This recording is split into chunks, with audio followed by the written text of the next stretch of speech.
नमस्ते, मेरे चैनल पर आपका स्वागत है। आज हम सारे डिविजिबिलिटी रूल्स को एक साथ पढ़ेंगे 2 से लेके 20 तक। इन केस आप में से कोई ऐसा है जिनको ऑलरेडी डिविजिबिलिटी रूल्स लगभग पता है या कभी उन्होंने पढ़ा है बट किसी कारण से थोड़ा बहुत कहीं कहीं मिस कर रहे हैं, तो उनके लिए ये वीडियो काफी हेल्पफुल रहेगा। इसमें मैंने बस डेफिनेशंस लिखे हैं और कुछ एग्जाम्पल साथ में दिए हैं। लेकिन अगर आपको डिटेल्ड एक्सप्लेनेशन चाहिए किसी भी डिविजिबिलिटी रूल का, तो उसके लिए मैंने अलग से वीडियोस बनाए हैं, सारे 2 से लेके 20 तक के वीडियोस। उसका एक प्लेलिस्ट है, इंग्लिश में भी और हिंदी में भी, आपको जो भी सूट करे तो आप मेरे चैनल पे जाके वहाँ पे प्लेलिस्ट होगा डिविजिबिलिटी रूल्स का, उसके थ्रू पढ़ सकते हैं। वैसे मैं डिस्क्रिप्शन में लिंक भी डाल दूंगी। तो चलिए शुरू करते हैं। तो 2 के डिविजिबिलिटी रूल के अनुसार all the numbers ending with either of 2, 4, 6, 8 और 0 are divisible by 2.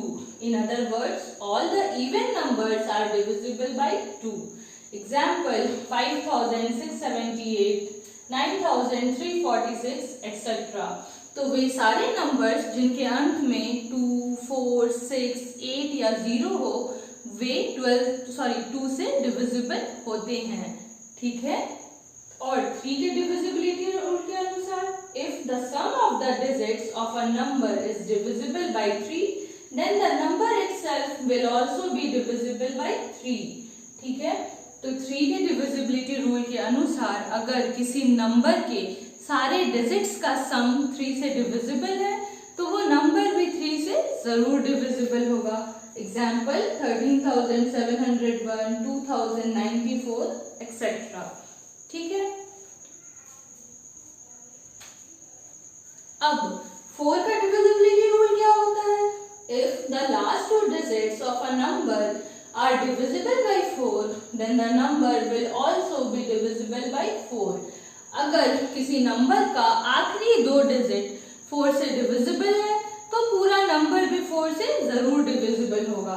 जैसे कि यहाँ पे 84 या यहाँ पे 64, ये दोनों ही हमारा 4 से डिविजिबल है, तो इसलिए ये पूरे के पूरे नंबर्स भी हमारे 4 से डिविजिबल जरूर होंगे। और 5 का डिविजिबिलिटी रूल क्या कहता है? If a number ends with either 5 or 0, then the number will be divisible by 5. अगर किसी नंबर के अंत में या तो 5 या 0 हो तो ही वो नंबर हमारा 5 से डिविजिबल होगा। Example 895, 6790, etcetera. अब 6 का डिविजिबिलिटी रूल क्या है? If a number is divisible by both 2 and 3, then the number will also be divisible by 6. अगर कोई नंबर 2 और 3 दोनों से ही डिविजिबल है तो वो 6 से भी जरूर डिविजिबल होगा। इसका मतलब अगर हमें 6 की डिविजिबिलिटी टेस्ट करनी है तो हमें 2 और 3 दोनों की डिविजिबिलिटी चेक करनी चाहिए। अगर दोनों की डिविजिबिलिटी रूल को वो सेटिस्फाई करता है तो 6 से भी ऑटोमेटिकली डिविजिबल हो जाएगा। Example 2094, 3462, etc. Now 7 का क्या है? We multiply the last digit of the given number with 2, that is the negative oscillator of 7, and then find the difference of this product with the rest of the numbers, that is the number excluding the last digit. If this difference is divisible by 7, then the original number will also be divisible by 7. Also note, repeat this process as necessary. तो 7 के divisibility rule के अनुसार हम क्या करते हैं कि जो नंबर दिया हो जिस पे हमें डिविजिबिलिटी टेस्ट करनी है, सबसे पहले उसके लास्ट डिजिट को 2 से मल्टीप्लाई करते हैं। 2 से इसलिए मल्टीप्लाई करते हैं क्योंकि 2 हमारा नेगेटिव ऑस्किलेटर है 7 का। ठीक है। और फिर जो प्रोडक्ट आता है हमारा उसको रेस्ट ऑफ द नंबर से सब्ट्रैक्ट करते हैं। ठीक है। अब रेस्ट ऑफ द नंबर से क्या मतलब है कि जो लास्ट डिजिट जिसको हमने 2 से मल्टीप्लाई किया था उसको छोड़ के जो रिमेनिंग नंबर्स बचता है उससे सब्ट्रैक्ट करते हैं, जो हमें प्रोडक्ट मिला उसको। सब्ट्रैक्ट इसलिए करते हैं क्योंकि ऑस्किलेटर नेगेटिव है। ठीक है। अब जो ये डिफरेंस हमारा आया, माइनस करने के बाद जो रिजल्ट आया, वो रिजल्ट अगर हमारा 7 से डिविजिबल होगा तो हमारा ओरिजिनल नंबर भी 7 से जरूर डिविजिबल होगा। और हम चाहे अगर हमारा नंबर बहुत बड़ा है और सब्ट्रैक्ट करने के बाद भी हमें बड़ा नंबर मिल रहा है तो हम फिर से सेम प्रोसेस को रिपीट कर सकते हैं तब तक जब तक कि हमें छोटा नंबर ना मिल जाए। ठीक है, एग्जाम्पल 2443, 6496 एक्सेट्रा। अब 8 का डिविजिबिलिटी रूल क्या है? If the last 3 digits of a number are divisible by 8, then the original number will also be divisible by 8.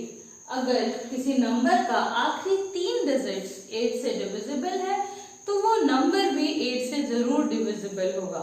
For example 51,968, अगर ये 3 डिजिट्स 8 से डिविजिबल होंगे तो पूरा नंबर भी 8 से जरूर डिविजिबल होगा। सिमिलरली 78,848 के लिए भी। ठीक है, अब 9 का डिविजिबिलिटी रूल क्या है? If the sum of all the digits of a number is divisible by 9, then the number itself will also be divisible by 9. ठीक 3 की तरह ही अगर किसी नंबर के सारे डिजिट्स का सम 9 से डिविजिबल होगा तो वो नंबर भी 9 से अवश्य डिविजिबल होगा। ठीक है, एग्जाम्पल के लिए 32,886 या 1,90,431 और आप कुछ भी एग्जाम्पल ले सकते हैं। मैंने हर डिविजिबिलिटी रूल के वक्त एक ऊपर में आपके टॉप राइट हैंड साइड में एक कार्ड शो कर रहा होगा, जैसे ये 8 और 9 का डिविजिबिलिटी रूल है। तो जब मैं 8 का डिविजिबिलिटी रूल पढ़ा रही थी तब आपने देखा होगा कि आपके टॉप राइट कॉर्नर में एक आई का आइकन जैसा होगा, उसमें मैंने लिंक डाला है 8 के डिविजिबिलिटी रूल का। सिमिलरली 9 के वक्त 9 के डिविजिबिलिटी रूल का भी लिंक आपको मिलेगा। ठीक है, और एक एक वीडियो में मैंने 2-3 डिविजिबिलिटी रूल्स एक्सप्लेन किए हुए हैं। तो संभव है कि अगर 8 के साथ 7 होगा या 8 के साथ 6 है तो 6 के वक्त ही आपको 8 का डिविजिबिलिटी रूल का भी लिंक वहीं मिला होगा। एक कार्ड हम एक ही बार ऐड क्योंकि कर सकते हैं तो इसलिए। और 9, 10, 11 शायद मैंने साथ में बनाया है तो वो आपको अभी दिख रहा होगा राइट साइड कॉर्नर में, टॉप राइट साइड कॉर्नर में। तो आपको अगर इच्छा हो कि आप एक्सप्लेन्ड वर्जन पढ़ें, इतने से नहीं समझ आ रहा हो, आपको पहले से रूल्स नहीं पता हो, तो आप वो लिंक क्लिक करके और वो वीडियोस भी देख सकते हैं। If the last digit of a number is 0, only then the number will be divisible by 10. अगर किसी नंबर के अंतिम में का अंतिम डिजिट अगर 0 है तो ही वो 10 से डिविजिबल होगा। For example 1000, 9650 etcetera. ठीक है, 11 के डिविजिबिलिटी रूल के अनुसार firstly we sum of the digits at odd places in a number and the digits at even places of that number separately. Then we find the difference of both the sums. If this difference is either 0 or a multiple of 11, then the number will be divisible by 11. तो 11 की divisibility test करने के लिए हम क्या करते हैं, किसी भी नंबर का जो ऑड प्लेसेस पे डिजिट्स है उन्हें अलग से और जो इवन प्लेसेस पे डिजिट्स है उन्हें अलग से ऐड कर लेते हैं और फिर इन दोनों सम्स का डिफरेंस निकालते हैं, एक दूसरे से घटाते हैं। अगर वो डिफरेंस 0 या 11 का कोई मल्टीपल आता है तो वो नंबर भी हमारा जो ओरिजिनल नंबर था वो भी 11 से डिविजिबल होगा, नहीं तो नहीं डिविजिबल होगा। जैसे कि 5896, 70,378 ये दोनों 11 से डिविजिबल है क्योंकि उसके रूल को फॉलो करते हैं। अब 12 का डिविजिबिलिटी रूल क्या होता है? If a number is divisible by both 3 and 4 then the number will also be divisible by 12। अगर कोई नंबर 3 और 4 दोनों से डिविजिबल होता है तो वो 12 से भी डिविजिबल होगा। ध्यान रहे कि वो नंबर सिर्फ 3 या सिर्फ 4 से डिविजिबल होने से 12 से डिविजिबल नहीं होगा, उसे दोनों से डिविजिबल होना होगा। अगर वो 3 से डिविजिबल है और 4 से नहीं है या 4 से डिविजिबल है लेकिन 3 से नहीं है तब वो 12 से डिविजिबल नहीं हो पाएगा। For example 3108, 11508 etcetera. और 13 का डिविजिबिलिटी रूल क्या होता है? We multiply the last digit of a number by 4, that is the positive oscillator of 13, and then add this product to the rest of the number. If this sum is divisible by 13, then the original number will also be divisible by 13. कहते हैं अगर किसी number का last digit को हम 4 से multiply करते हैं पहले, क्योंकि ऐसा क्यों करते हैं? क्योंकि 4 हमारा पॉजिटिव ऑस्कुलेटर है 13 का, और क्योंकि 4 पॉजिटिव ऑस्कुलेटर है तो जो ये प्रोडक्ट है उसको फिर हम रेस्ट ऑफ द नंबर से, मतलब जो लास्ट डिजिट है उसको छोड़ के जो नंबर्स बचते हैं उनमें ऐड करते हैं, और ये सम अगर हमारा 13 से डिविजिबल होगा तो हमारा ओरिजिनल नंबर भी 13 से जरूर डिविजिबल होगा। और अगर नंबर्स लार्ज हो जैसे कि ये नंबर, तो हम क्या करेंगे कि ऐड करने के बाद भी क्योंकि हमें लार्ज नंबर ही प्राप्त होगा तो हम इस पूरे प्रोसेस को तब तक रिपीट करेंगे जब तक कि एक स्मॉलर नंबर हमको न मिल जाए। ठीक है, अब 14 के डिविजिबिलिटी रूल क्या होता है? If a number is divisible by both 2 and 7, then the number will also be divisible by 14. अगर कोई नंबर 2 और 7 दोनों से ही डिविजिबल है तो ही वो 14 से भी डिविजिबल होगा। For example, 89,572, 910, etc. If a number is divisible by both 3 and 5, then the number will also be divisible by 15. अगर कोई नंबर दोनों 3 और 5 से डिविजिबल है तो ही वो नंबर 15 से भी डिविजिबल होगा। Example 13,650, 1,440, etc. याद रहे 14 के केस में 7 और 2 दोनों से डिविजिबल होना नंबर का जरूरी है, किसी एक से नहीं होने से वो 14 से डिविजिबल नहीं होगा। सिमिलरली 15 के केस में कोई भी नंबर को 3 और 5 दोनों से डिविजिबल होना जरूरी है, अगर किसी एक से भी वो डिविजिबल नहीं होता है तो 15 से भी डिविजिबल नहीं होगा। अब 16 के डिविजिबिलिटी रूल के अनुसार if the last 4 digits of a number are divisible by 16, then the number will also be divisible by 16. अगर किसी नंबर का आखिरी 4 डिजिट 16 से डिविजिबल है तो वो पूरा नंबर भी 16 से जरूर डिविजिबल हो जाएगा। Example 23,040, 91,568, etc. If we multiply the last digit of a number by 5, that is the negative oscillator of 17, and then subtract this product from the rest of the number, that is leaving the last digit. If this difference is divisible by 70, then the original number will also be divisible by 17. कहते हैं कि अगर किसी number के last digit को हम 5 से multiply कर लें, अब 5 से क्यों मल्टीप्लाई करेंगे? क्योंकि 5 हमारे 17 का नेगेटिव ऑस्कुलेटर है, और क्योंकि नेगेटिव ऑस्कुलेटर है तो इस प्रोडक्ट को जो हमें लास्ट डिजिट और 5 को मल्टीप्लाई करने से मिला है इसे हम रेस्ट ऑफ द नंबर से सब्ट्रैक्ट कर लेते हैं क्योंकि नेगेटिव ऑस्कुलेटर है। ठीक है, अब रेस्ट ऑफ द नंबर्स का क्या मतलब है कि लास्ट डिजिट को छोड़ के जो नंबर बचा हमारा उससे इस प्रोडक्ट को माइनस करते हैं। अब जो डिफरेंस आया हमारा, अगर वो डिफरेंस हमारा 17 से डिविजिबल होगा तो ओरिजिनल नंबर भी 17 से जरूर डिविजिबल होगा। लेकिन अगर ये नंबर बहुत बड़ा है तो हम इसी प्रोसेस को तब तक रिपीट करेंगे जब तक कि हमें एक छोटा नंबर ना मिल जाए जिसे देखते ही हम ये कह सकें कि वो नंबर हमारा 17 से डिविजिबल है या नहीं। मान लीजिए 2 डिजिट या मैक्स टू मैक्स 3 डिजिट का नंबर। ठीक है, अगर वो नंबर हमारा 17 से डिविजिबल होगा तो ओरिजिनल नंबर भी 17 से जरूर डिविजिबल होगा। Example 26,656, 11,798, etc. If a number is divisible by both 2 and 9, then the number will also be divisible by 18. अगर कोई नंबर 2 और 9 दोनों से ही डिविजिबल है तो ही वो हमारा 18 से भी डिविजिबल होगा। अगर कोई भी एक नंबर 2 या 9 में से वो डिविजिबल नहीं हो पाता है तो वो 18 से भी डिविजिबल नहीं हो पाएगा। Example 2970, 2970, 1,23,462 etcetera.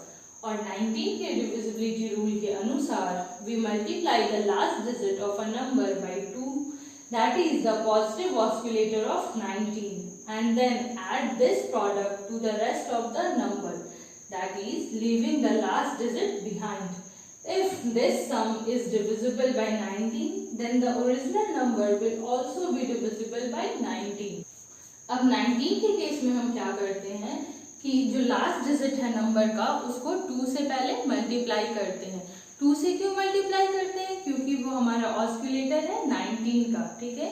अब इस प्रोडक्ट को हम रेस्ट ऑफ द नंबर से, यानी कि जो आखिरी डिजिट है उसको छोड़ के जो नंबर बचता है उससे ऐड करते हैं। अब ऐड क्यों करते हैं? क्योंकि यहाँ पे 19 के केस में हमारा ऑस्किलेटर पॉजिटिव होता है, ठीक है। तो सबसे पहले लास्ट डिजिट को 2 से मल्टीप्लाई करते हैं, फिर उस प्रोडक्ट को रेस्ट ऑफ द नंबर से ऐड करते हैं। अगर वो जो सम हमारा मिलेगा वो अगर 19 से डिविजिबल होगा तो पूरा नंबर भी 19 से डिविजिबल होगा, ठीक है। और अगर नंबर बहुत बड़ा है तो इस प्रोसेस को हम तब तक रिपीट करते हैं जब तक हमें एक छोटा नंबर 2 या मैक्स टू मैक्स 3 डिजिट का नंबर अंत में न मिल जाए, ठीक है। याद रहे कि हमारा ऑस्किलेटर अगर पॉजिटिव होता है तो हमें प्रोडक्ट ऐड करना होता है, अगर ऑस्किलेटर नेगेटिव होता है तो प्रोडक्ट सब्ट्रैक्ट करना होता है।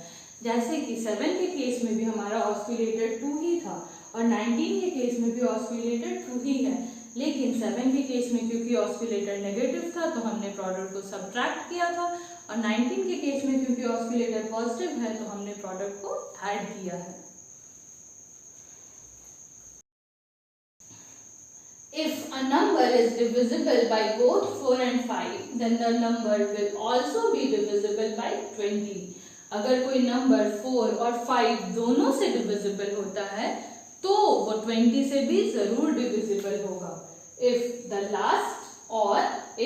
last digit of a number is 0 and the second last digit is 0 or even, that is either of 0, 2, 4, 6 or 8, then the number will be divisible by 20. या उसका 20 का एक और डिविजिबिलिटी रूल है, आपको दोनों में से जो भी इजी लगे आप याद रख सकते हैं कि अगर किसी नंबर का आखिरी डिजिट 0 हो और सेकेंड लास्ट डिजिट कोई भी 0, 2, 4, 6 या 8 में से कोई एक हो तो वो नंबर 20 से जरूर डिविजिबल होगा। एग्जाम्पल 49,400, 13,940 एक्सेट्रा, ठीक है।